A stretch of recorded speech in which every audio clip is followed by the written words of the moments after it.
From the Citadel Archives, a record of the world as it was and the choices that broke it. This episode draws from the Land of Frost, not simply to recount what happened, but to understand why it could. Welcome to the Citadel Archives. Hi everyone, my name is Whitney Welsh Gibbs. I am the creator of the Steel Citadel series, The Land of Frost being the first book in the Steel Citadel series, and I am so happy that you are joining me today. I am here on our very first episode of the Citadel Archives to talk about all things Land of Frost, take a deeper dive and kind of bring that story to life a little bit more. This story really does beg a deeper look, a second read, a closer eye. And so with this series, we're going to examine that. We're going to look at a different topic each week and just break it down and, not exactly go word for word with the book, not necessarily, but to talk about those themes, the things that happen, and really why they're happening, who the characters are, that sort of thing. So we're just going to take a little bit of a deeper dive into the story itself. If you haven't read the story yet, I highly suggest you do, because there might be some spoilers here as we talk about the deeper meanings of things and the settings of the story and the characters. We have to talk about their arcs. We have to talk about the setting. We have to talk about what happened. So you might want to read the book. And if you want to read the book, if you haven't done so yet, go ahead and pause this. Go read the book and come on back, and I'll be right here to help you. But like I said, today is our very first episode, and we're going to talk about the series, the genre, the setting, what this world is all about, and what this book is all about to begin with. And it's going to focus solely on the Land of Frost. This whole first season is going to focus solely on the Land of Frost, and then we'll move into the Curse of Fire and books 3 and 4 as they come out. Right now we have book 1 and book 2 out, the Land of Frost and the Curse of Fire. And so right now we're just going to pull from the Land of Frost solely. So if you haven't read Curse of Fire, but you have read the Land of Frost, you are in a good place. So the biggest question I always get about this story is like, what is this story anyways? And that's a fair question. As author, we really hate to talk about our stories in that way, because we sit there and we write and we learn kind of who our characters are in this kingdom, and or whatever it is, the world that we are building, whether it's I've written contemporary romance before, and we've been in a real world setting, and that you have to learn as well. But even writing a fantasy, you're diving into that world, and we know it so well as authors, but it's really hard when somebody asks us, hey, what is the story about, to talk about it. So as you know, if you're listening now, you know that this story is about Maeve Moran, the princess of the kingdom Dreoconi, and what happens when this coup breaks out on her wedding day and leaves her to be the sole survivor of her family and in hiding. And that's really where the story starts. That's what the whole entire Land of Frost is about her in this hiding. And it's really cool because yes, it is, romantic fantasy, but I would say even more so like an epic fantasy with this romantic subplot. It is a fun story. It is dark, and many times purposely it's dark. I never shy away from that. And apologies if you went into it thinking it wasn't going to be, and then it was, because it really was from the start going to be a very heavy story about what happens when greed and power corrupt in a society. And that's really, really what this story is about. And I get questions a lot. I get, what kind of world allows political stability to matter more than individual lives? And like, how long has it been this way in your story? And that's a good question, because, what kind of world allows political stability to matter more than the individual? And I would say, as a scholar of history and politics, I would say so often worlds allow political stability to matter more than individual lives, especially when the wrong sort of person is ruling. And we learn things from Maeve's point of view. So at the very start, those first few pages before the coup breaks out, we don't know anything is wrong in this story from first glance. But if individual lives matter less than the stability of the governing body, the leadership, there has to be something wrong. That's not a good source of leadership when they don't care about individual lives. And so the setting is though we're learning with Maeve and we don't know too much until she learns it, it's clear that when those things come up and we start to see that individual lives, especially Maeve's life, which we'll get into next episode, but especially Maeve's life not really mattering to the whole ecosystem of, the political structure, the royal structure, the household structure, if we want to break it down to even that. Just watching her not matter too much to it, just being for the greater good or for the stability of the many or the leadership, it proves that there's something wrong there and that system is like very broken. And so I wanted to establish that because this is a political story. You can't hide it. It's not US politics, European politics, of modern day politics, but it is a political story, and that's what drives this. So yeah, what type of world is that? Why would it allow that? It's a world that is broken. It's a world under pressure and tension, and obviously the political leadership realizes that they need stability and maybe they don't have it. Maybe there's something going on behind the scenes that makes that stability feel like it's threatened and that it's important to keep control. And obviously we see that because in the first chapter we have a coup. So obviously it is threatened in some way. Why is that? Well, we don't really know yet, but we'll find out, I guess. And as we learn, as Maeve learns, we get a better visual of what that instability is and what that threat is. And the other questions I get are things like, is the kingdom structure designed to prevent chaos or to make a rebellion impossible? And I would say, I don't know, maybe probably both, but to a greater degree to make rebellion impossible.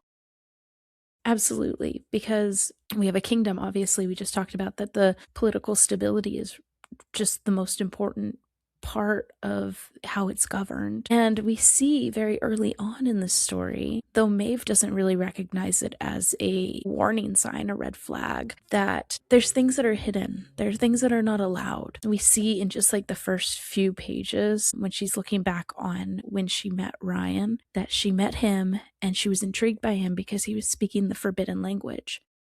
And the idea that a forbidden language could be a part of society really does tell you that there's something going on. If something is forbidden, what happened to make it forbidden? Was it a threat? Was it a bad thing? Was it dangerous? Or was it something that needed to be controlled so that the powers that be could continue to be powers that be? And that's the question, right? Maeve doesn't know. We don't know.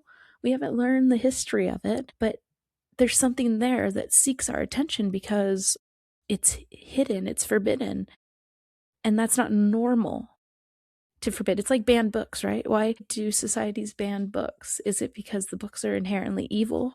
Or is it because they're afraid of what it contains? They're afraid of what ideas it gives to society? That's the big question, is why would it be forbidden? And what does that say? Is it seeking to quell something within society? Could that be rebellion? Could that be utter chaos? I don't know yet. We don't know, really. But we know that there's something there. And this was really, because this book is written as a kind of loose telling or referencing of Irish history and folklore. It's not heavily based on that, but it is loosely based on Irish history and folklore. As a historian, I love talking about history and looking at stories from other cultures. And this is really an allusion, this forbidden language is really an allusion to the Irish history of that language being lost and their identity, basically, as the Irish people being lost because of that loss of language. And why did that happen? Well, it was because of the rulers of their country, their kingdom, their region suppressed it. Was it to keep them in line? Was it to prevent chaos? Was it for their own good? Historians will tell you what they believe, but you can infer that yourself here. And that's the question too. Is it really for their own good? Is it not?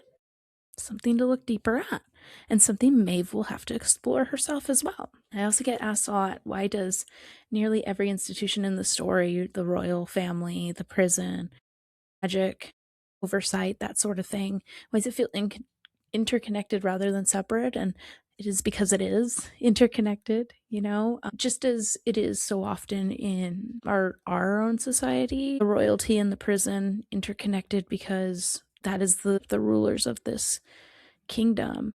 that's their forceful hand. It's like the prison, being able to take the worst, quote unquote, of society, right, and keep them in line. And then, of course, magic oversight, just like we were talking about the kingdom structure designed to prevent chaos and make rebellion impossible, so does magic oversight. It keeps everybody in line. It keeps the citizens of the kingdom in line. It keeps the people that work within the walls of the castle in line. It is important to be able to have a hand on that. So they are all interconnected. They're not separate. Leadership might believe that they can control them more than they do, but they are interconnected. I also get asked a lot, how does the Citadel, the Steel Citadel as it's called, the castle, Cashlin Ryalu, function as more than a seat of power, and why does it feel omnipresent even if it's off page? And that is very important to the story, because I believe that the main character of the story is not necessarily a person, right? We are traveling along with Maeve, get to see her side of the story. We have her first person narrative. She's, our unreliable narrator and our protagonist in this story. However, the Steel Citadel is absolutely the main character, because the story truly does focus more than anything else on political corruption, political systems that are molded by greed, by power, by death and betrayal. That's what the story is about, is what happens when a system is under pressure, what happens when the wrong people take power or seek power.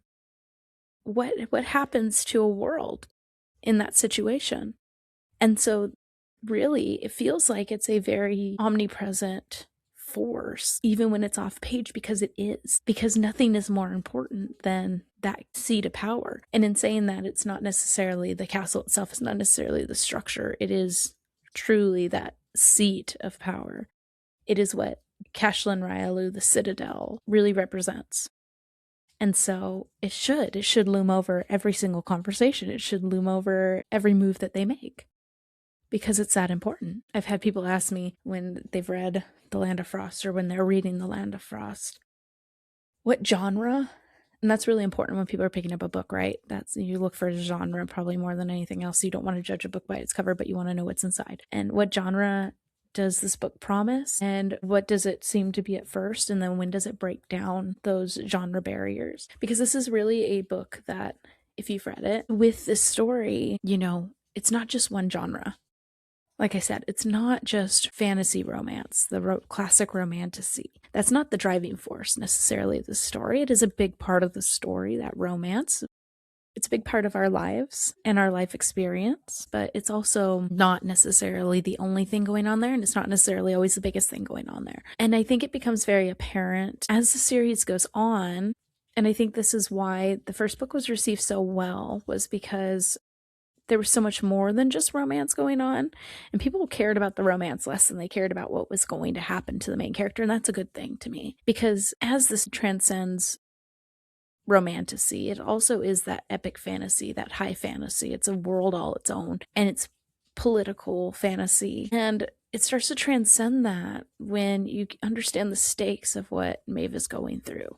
And I think once she gets to Boskagar prison, you understand those stakes a lot, and I think by the end of the story, it's very apparent. You know where this series is going to go by that last page. So we've now broken down the idea that the story is going to be, one, an easy read, two, something that can be casually observed, three, something that is romantic and fluffy, because it's definitely not, and four, that it's going to be boring, because it's definitely not. It's broken down all those barriers by the end of it. There's stakes in this book. It's high stakes, and I want you to feel, as we move through the story with Maeve, that you are living out those stakes with her, because you are.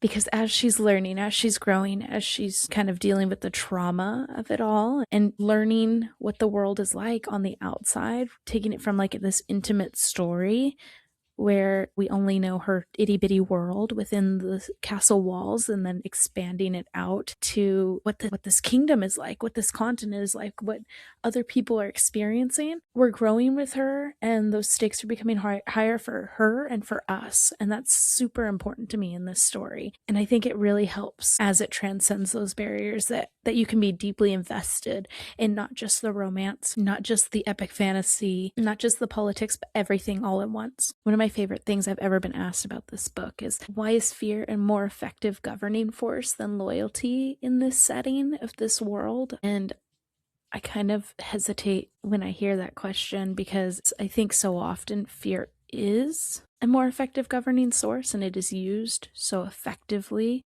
throughout the world. We see it when we're asked to distrust others that are not like us. We're asked to fall into line when we don't necessarily agree with the rules, but we know that there's a price to pay if we don't follow them. Fear is at the height of pretty much every governing force. The balance is it a justifiable fear, or is it a unjustifiable, fabricated fear? And when does loyalty become less effective? And I think loyalty goes a long way in governing, but loyalty is built on trust. And when trust cannot be formed due to wrongdoings of leadership or lies that have been uncovered, loyalty doesn't go as far as fear. Now, that's not necessarily right. We want to have loyalty because we trust in a system. I think that's ultimately the goal, right? And anybody would tell you that the best thing in the world would be to trust that your government, your leadership is good and wise and is doing the best thing they can for you. So you follow the things that they ask you to follow, and the rules and the laws, because you trust that they are for your good and you've seen them work in that way. That is ultimately the goal, but it doesn't always happen. And so when you can't assure that, fear comes along and it picks up where loyalty ends or truth ends. And that's terrible, right? But we see it happen every day. And that's why people distrust governments. That's why people are scared of governments. That's why people understand so inherently what is happening when these fantasy worlds kind of highlight that. We can understand it because we see it every day. And it's just awful, but we remember that power corrupts. And the way to be a good leader is to resist the corruption of power, not to never feel that corruption, but to resist it when we do, because it's inherent. And so the story really, and this setting really highlights that, and highlights how that has to be overcome in order for the leadership to stay in power, that distrust, that lack of loyalty. And they do it in many ways, right? They have, in this story, we're told about the territories, and they're so fundamentally different from one another. We have 5 very distinct territories. Geographically, they're very distinct. Environmentally, they're very distinct. And it's like different worlds, right, coming together and being one. Like we have Romadog, which is an almost eternal winter. And then we have Tyne Malacht, which is a red sand desert where the sun never sets. Each of them have leadership, which helps with this kind of governing through fear or loyalty. Loyalty can be maintained a little bit and grow a little bit when your leadership within the territory has loyalty, or very outward spoken loyalty, to your overall body of government, which would be, in the story, the king. That helps, but because they're so distinctly different, and I did this on purpose, it's not an Irish thing. I talked about how I pulled from Irish history and folklore. It's not necessarily an Irish thing, but I'm a Californian, born and raised, and I was thinking about how distinctly different California is from anywhere else I've ever been. You know, we have the mountains with snow and skiing, and the ocean, little foggy coastal towns, and then we have the desert and the farmlands in the center, and the north where there's big giant redwoods. And that to me is such an amazing setting, because when I was in my 20s, I moved to Southern California from the central coast of California, which is very cold and rainy and wet most of the time. And I thought about it when I moved here. I thought, wow, this is like a different world, people act different. They have different understandings of what governing the state is, even though we have one governor of the state. And everything's really strange to me. It was like a culture shock almost. And I was within the same state. And so when I was writing the story, the idea of a kingdom where everything is so different in each territory but comes together as one was really cool to me, because it does bring up its own challenges, and it does kind of ask people to play along when they don't always agree. And does that fracture it? Does it make it a little bit harder? Sometimes it does. And what would that look like if they couldn't come together? They didn't all agree, or maybe they once again didn't trust that their leadership could, like in the case of a coup, that their leadership could rightfully govern and lead all of the territories together. What happens when all those territories are agreeing on that they all don't trust? So that loyalty in this setting that we talked about, it only goes as far as maybe the leadership of these territories too. And so that's why that fear is important. And so building that and making that so fundamental to the story itself was really fun. And it was just really important because we have these seats that govern. And do they really govern, or do they have an illusion of power? Do they govern more than the king does? That's a question. That's something that Maeve hasn't explored yet. She hasn't understood. It's something that we'll have to explore more. If a government is built up so differently and values so many different things in different territories, but they're all coming together, who has the true power? Is it the one that's overseeing it all, or is it the one that really understands each place, their own home? And that really does bring up the idea that the world of the Land of Frost is broken. And is it? Is it only broken in the eyes of those people who lose out?